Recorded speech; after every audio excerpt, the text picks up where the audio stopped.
सतगुरु श्री रामचंद्र की जय। राम भगवान हमारे जीवन के प्रतिमान हैं, हमारे जीवन भारत की पहचान है। हर हृदय में राम नाम का ही विश्वास है। राम भक्ति की रोम रोम में प्यास है। हर आदमी के मन में राम राम की प्यास रहती है और राम ही हमारी नैया पार करते हैं। प्रभु भगवान राम कहते हैं, जिंदगी भी उसी के साथ है, खेलती खिलाड़ी जो बेहतरीन होता है। दर्द सबके एक से हैं, लेकिन हौसले सबके अलग अलग होते हैं, इसलिए सब लोग अलग अलग महसूस करते हैं।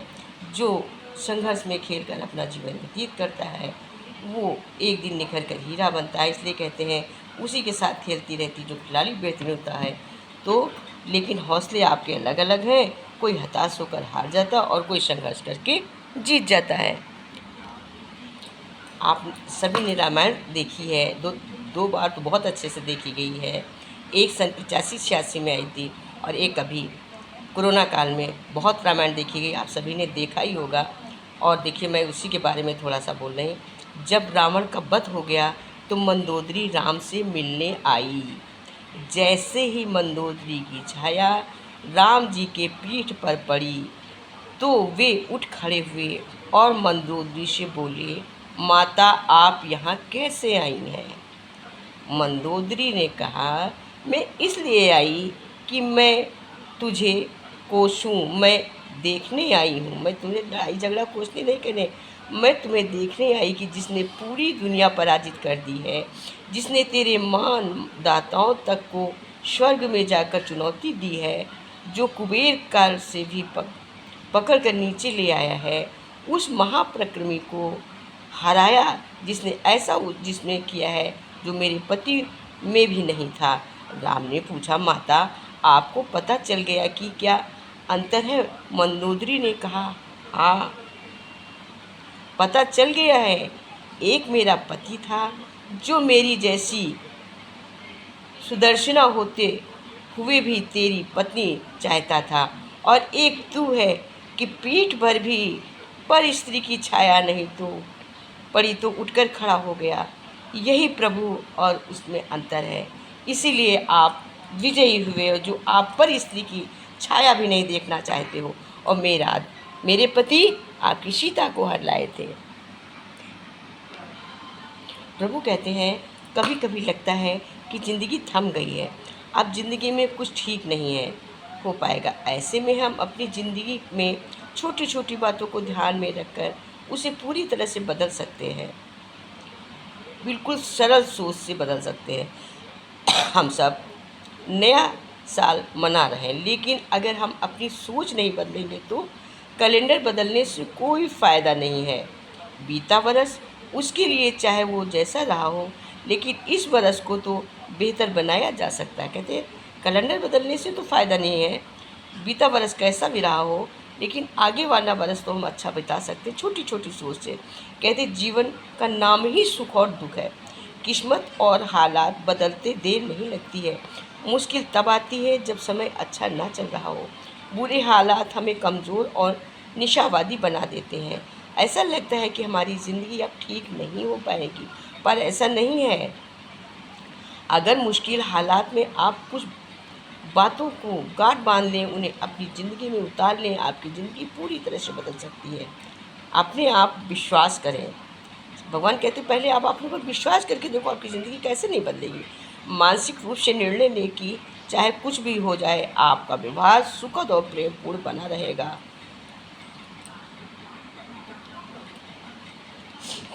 आपके अंदर की सहानुभूति हमेशा जागृत रहेगी। कठोर शब्द, प्रतिकार और बदले की भावना को त्याग दें। अपने अंदर क्षमा की भावना उत्पन्न करें। मतलब है कहने का, सुझाव है कहने का कि क्षमा को अपना कर वक्त होता है। हर व्यक्ति के लिए हर वक्त अलग अलग हो सकता है। ये उस व्यक्ति के स्वभाव और व्यक्ति पर निर्भर करता है। इसलिए अपने आप को उभरने का पूरा वक्त दें। इस दौरान मुश्किल भावनाओं से गुस्साहीन भावना, आत्मज्ञान, उदासी और गुजरने के लिए तैयार रहें। हमें बदलाव का हिस्सा मानकर बीतने दें। हमें मेडिटेशन में रहना चाहिए। मेडिटेशन में हर रोज़ जब हम मेडिटेशन करें, प्रार्थना करें, तो हम क्या करेंगे? प्रार्थना हर रोज़ अपने अंतर्मन को सांस लेने का मौका दें, अपने अंदर झोंके, मौन हो जाएं। अगर आप मेडिटेशन करते हैं तो आपके अंदर जिन स्थानों में निराशा और उदासी घर कर गई है, वहाँ उम्मीद और आशा पहुँच जाएगी। अगर आप शांत मन सोच कर कोई बात को सोचेंगे, प्रेयर करेंगे, अपने मन तनाव को दूर करेंगे, तो आपका दिमाग जहाँ पे हट गया है अच्छी चीज़ों से, अच्छी जगह पर पुनः आ जाएगा। कहते हैं एक बार राम भगवान और लक्ष्मण एक सरोवर में स्नान के लिए उतरे। उतरते समय उन्होंने अपने अपने धनुष बाहर तट पर गाड़ दिए। तब वे स्नान करके बाहर निकले तो लक्ष्मण ने देखा कि उनकी धनुष की नोक पर रक्त लगा हुआ था। उन्होंने भगवान राम से कहा, भ्राता, लगता है कि अनजाने में कोई हिंसा हो गई है। दोनों ने मिट्टी हटाकर देखा तो पता चला कि वहाँ एक मेंढक मरणासन पड़ा है। भगवान राम ने करुणावश मेंढक से कहा, तुमने आवाज़ क्यों नहीं दी? कुछ हलचल झनझनाई तो करनी थी, परंतु तुमने क्यों नहीं किया? तो बचाते, हम लोग तुम्हें बचा लेते। जब उसने कहा, हमें सांप ने पकड़ लिया था। प्रभु ने कहा, सांप ने पकड़ता है तब तुम खूब आवाज़ लगाते हो, धनुष लगा तो नहीं आवाज़ करी। बोला कि हमें सांप भी तो पकड़ लिया करता है, तो भी तो किसी तरह से हम काट लेते हो, तो धनुष लगने से आपके क्या हुआ? आपके धनुष से तो मुक्ति मिलेगी। तो भगवान ने कहा, नहीं, सांप तो तुम्हें काटता है मारने के लिए, लेकिन मेरा धनुष धोखे से लगा है, मैं आपको बचाता, मैंने तुम्हें मारा नहीं था। मेंढक बोला, प्रभु, जब सांप पकड़ता है, जब मैं राम राम चिल्लाता हूँ, एक आशा और विश्वास रहता है, प्रभु अवश्य सुनेंगे। पर आज देखा कि साक्षात भगवान ने मेरे ऊपर बाण लगा दिया है, तो किसे साकारता? आपके सिवा कोई है जिसे मैं याद करता? इसलिए भगवान बोले, याद नहीं आया कि बस मैं इतने में ही तुम परेशान हो गए? तुमने हमें याद नहीं करी? तुम जब राम राम करते हो मैं आता हूँ, तो इसको लगने से तुम क्यों नहीं आए? ये सौभाग्य था। उसने कहा, ये मेरा एक परम सौभाग्य, मैंने अपना एक परम सौभाग्य समझा कि आपका धनुष से मुझे मुक्ति मिली। मैंने सौभाग्य समझकर राम राम नहीं कहा। अगर मैं राम राम कहता तो आप मेरे पास ज़रूर आके बचा लेते, लेकिन फिर ऐसा समय ना आता कि आपके धनुष से मुझे मुक्ति मिलती। इसलिए मैंने राम राम नहीं आवाज़ दिया। और वो मेंढक भगवान को प्राप्त हुआ। तभी से कहते हैं, राम को, मेंढक को बोलते हैं कि इसीलिए मेंढक को राम भक्तिन बोला जाता है, भक्तिन। इसी से भक्ति का बड़ा सुंदर ही दृष्टांत है कृष्ण जी का।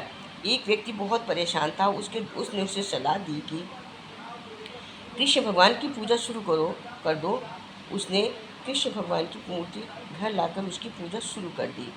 कई साल बीत गए, लेकिन कोई लाभ नहीं हुआ। दूसरे दिन मित्र ने कहा कि तुम काली की पूजा कर, जरूर तुम्हें दुख दूर हो जाएंगे। अगले दिन वो काली माँ की मूर्ति लाकर पूजा करने लगा।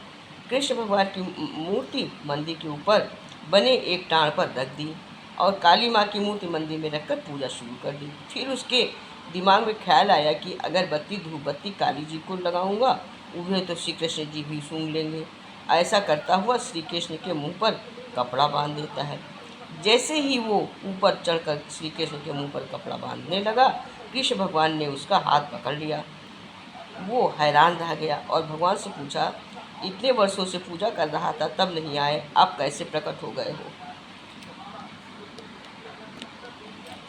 भगवान श्री कृष्ण ने समझाते हुए कहा, आज तक एक मूर्ति समझकर तूने मेरी पूजा की थी, किंतु आज तुम्हें एहसास हुआ कि कृष्ण भगवान अगरबत्ती सूंघ लेंगे, मतलब मैं तुम्हारी आत्मा में हूँ, मैं एक इंसान हूँ। तुमने समझा कि हम मुंह बांध दें तो ये खुशबू नहीं ले पाएंगे। तुमने हमको एक इंसान समझ लिया, जीता जागता मान लिया, इसलिए मैं तुमको प्रकट हुआ। तो कहते हैं, जिसको मन से मानोगे, मन से माना हुआ पूरा होता है।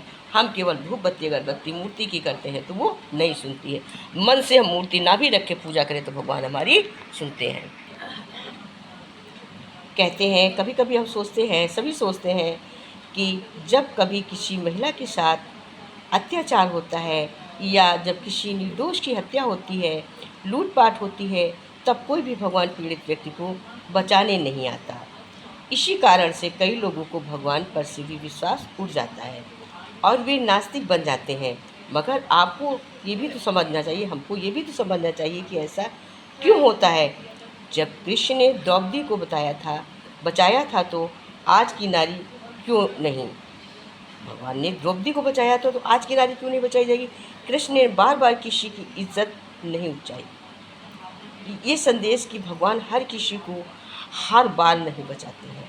वास्तव में आज के लोगों के मुकाबले पहले के युगों में लोग बहुत मजबूत थे तथा उनकी धारणा भी उतनी ही प्रचंड थी। भगवान कहते हैं कि मैं तुम्हें लड़ने की ताकत देता हूँ, लड़ना तुम्हें खुद ही सीखना होगा। मैं चाहूँ तो तुम्हें क्या इस दुनिया के हर व्यक्ति को जीवन भर मुसीबतों से बचाता रहूँ, पर क्या इससे तुम हालात में लड़ने के लिए खुद मजबूत बनोगे? क्या इससे तुम्हें वीरता आएगी? आपने बुरे हालातों से टक्कर देने के लिए तुम्हें खुद को तत्पर बनना होगा। मुझ पर रख विश्वास, आगे को बढ़, प्रेरणा को सीख, इसी से तुम मजबूत बन सकता है। अगर एक नारी किसी से जीत सकती तो तुम भी तो उसी तरह की बनने की कोशिश करो, ताकत लाओ। और मैं तो साथ हूँ, लेकिन हिम्मत तुम्हारी, ऐसा नहीं मैं साथ नहीं होता, तुम्हें हिम्मत नहीं होती इसलिए तुम हार जाते हो। कहते हैं कि एक बार की बात है, जंगल में भगवान महावीर अकेले तत्व चिंतन में लीन पाकर एक दुष्ट व्यक्ति उन्हें तकलीफ देने लगा, लेकिन महावीर शांत रहे। इसमें उसकी हरकतें बढ़ती चली गईं। महावीर ने तो गुस्सा किया और न ही उस व्यक्ति को रोकने की कोशिश की। वो जीव मात्र के प्रति प्रेम एवं करुणा से पगे हुए थे। उनका मूल मंत्र ये था कि प्रेम करो, प्रेम से परम तत्व छुपा है। वो सबसे कहा करते थे, यदि कोई तुम्हारा अहित करे तो उसे प्रेम करो, वो दुख दे तो उसे आराम दो। इसी से उपदेशों में चलते रहे। उन्हें तकलीफ़ दे रहा था, वो देखना चाहते थे कि चलते चलते उन्हें तकलीफ़ दे रहा है, वो देखना चाहते थे कि कष्ट के बदले में क्या मिलता है व्यक्ति के लिए, कैसे अपने प्रेम और कर सकते हैं। वही सोचे कि जितनी तकलीफ़ देता उसे हम और कितना बदले में प्यार दे सकते हैं। सो महावीर उसकी हरकतों से प्रभावित होते बैठे रहे। दुष्ट ने जब देखा कि इनके ऊपर कोई प्रभाव नहीं पड़ रहा है तो एक लकड़ी का टुकड़ा उनके कान में डालकर खुरच दिया। कान में खून बहने लगा। महावीर ने फिर भी कुछ नहीं कहा तो उसने दूसरे कान में भी वैसा ही किया। अब महावीर को रही तकलीफ़ का अंदाज़ा लगाया जा सकता था। सोच सकते कितनी तकलीफ रही होगी, सोचो कितनी तकलीफ होगी। परंतु दुष्ट ने क्या किया, दुष्ट ने देखा कि महावीर की आंखों से आंसू निकलने लगे हैं। ये देख बोला, मैंने तुम्हें बहुत कष्ट दिए हैं, तुम्हें पीड़ा हो रही होगी, पर तुमने मुझे रोका क्यों नहीं। महावीर बोले, पीड़ा मेरे तन को नहीं मन को हो रही है। दुष्ट व्यक्ति ने कहा, लेकिन घायल तो तुम्हारा तन हुआ है। महावीर ने कहा, तन के विषय में मुझे नहीं मालूम, मुझे तो अच्छा लगे व नहीं लगे, परंतु तुमने जो कर्म किए हैं उसके लिए तुम्हें कितना कष्ट भोगना पड़ेगा, यही सोचकर मैं दुखी हो रहा हूँ। मेरी चिंता मेरा तन नहीं बल्कि तुम्हें मिलने वाला कष्ट है। मैं उसके बारे में सोच के ही बेचैन हूँ। ये सुनकर दुष्ट अपने उसके चरणों में गिर पड़ता है, कहता, प्रभु आज आपने मेरी आंखें खोल दिया कि इसकी मैं जो कर रहा हूँ ये भोगना मुझको है। मुझे नहीं मैं समझता था कि इसको आप सह रहे हैं, आप भोग रहे हैं, मुझे सहना पड़ेगा। उसकी आंखें खुल गई। बोला कि प्रभु मुझे माफ़ कर दो, मुझे भी अपने साथ साधना करना सिखाइए। इसी से भगवान से किसी ने कहा, भगवान आप भी कमाल करते हो, किसी को इतना खूबसूरत बना देते हो कि किसी को बदसूरत बना देते हो। आखिर ऐसा क्यों करते हो, सभी को सुंदर क्यों नहीं बनाते हो सभी। तो भगवान बोलने कहा, मैं जब मिट्टी गूंथता हूँ तो सुंदरता सभी के लिए बराबर ही देखता हूँ, परंतु किसी में सुंदरता अंदर से रह जाती है तो किसी में बाहर निखर कर आती है।